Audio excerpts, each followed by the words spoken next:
मित्रमैत्रिणींनो, आपले पंतप्रधान नरेंद्र मोदी यांना महाराष्ट्रातल्या मोठ्या प्रमाणावर जनतेने नाकारलेलं आहे।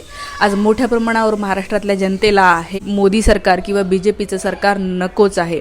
पण महाराष्ट्रातली एक जागा अशी होती की ज्याच्याबद्दल सगळ्यांनाच आस्था आहे, ती म्हणजे नितीन गडकरी। आपल्या सगळ्यांना असं वाटतं की नितीन गडकरी नक्कीच निवडून येतील। एकतर खूप चांगली व्यक्ती आहे, काम भरपूर त्यांनी केलेलं आहे आणि बीजेपी मधले जे सगळे राजकारणी आहेत त्यातलं एकच जर नाव सांगायचं झालं तर नितीन गडकरी यांचं नाव कोणीही सांगेल। पण आज त्यांची सीट डामाडोल आहे, ते तिथूनच निवडून येतील की नाही याची काही शाश्वती नाही, अशाही चर्चा आहे।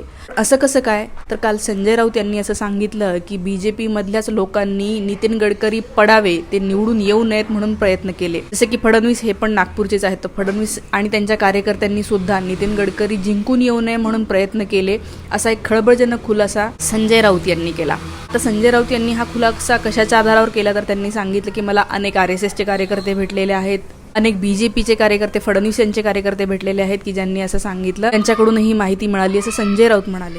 आता नितीन गडकरी यांची सीट धोक्यामध्ये आहे असं म्हटलं जातं। याचं कारण म्हणजे शिवसेना यावेळेला बीजेपी सोबत नाही आहे। मागच्या निवडणुकीच्या वेळेला ती बीजेपीच्या सोबत होती, त्यामुळेही फरक पडतो। आणि दुसरं म्हणजे यंदा फडणवीस यांच्या कार्यकर्त्यांनीच गडकरी यांच्या विरोधामध्ये प्रचार केला किंवा प्रचार केलाच नाही, ते जिंकून यावे म्हणून प्रयत्नच केले नाही। आता ह्या दोन गोष्टी आहे, याच्यामध्ये किती मोठ्या प्रमाणावर तथ्य आहे हे काही सांगता येत नाही। पण एक मात्र मला माहिती आहे, मी नागपूरमध्ये माझं कॉलेजचे शिक्षण नागपूरमध्ये झालेलं आहे आणि तेव्हापासून मला या चर्चा माहिती आहेत की नागपूरमध्येच फडणवीस आणि गडकरी हे दोघं जण नागपूरचेच असूनही या दोघांचे कार्यकर्ते वेगळे आहे आणि त्यांच्यामध्ये फारसा एकोपा नाही आहे। शिवाय गडकरी हे जर निवडून आले तर पुढचे पंतप्रधान पदाचे दावेदार तेच आहेत किंवा RSSचा मॉरल सपोर्ट हा गडकरी यांनाच असेल आणि इव्हन भारतभरातल्या जनतेचाही ठिंबा गडकरी यांनाच असेल। आणि अर्थातच गुजरात लॉबी म्हणजे मोदी आणि शहा या दोघांनाही हे नको आहे।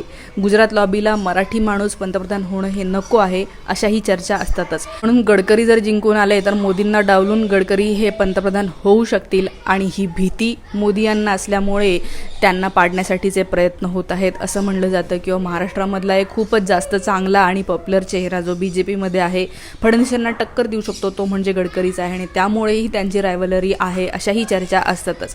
मोदी सरकार आल्यापासून असंही गडकरी यांना साईडलाईन करण्याचे बरेच प्रयत्न झालेले आहेत, त्यांच्यावर आरोप करण्याचे प्रयत्न झालेले आहेत।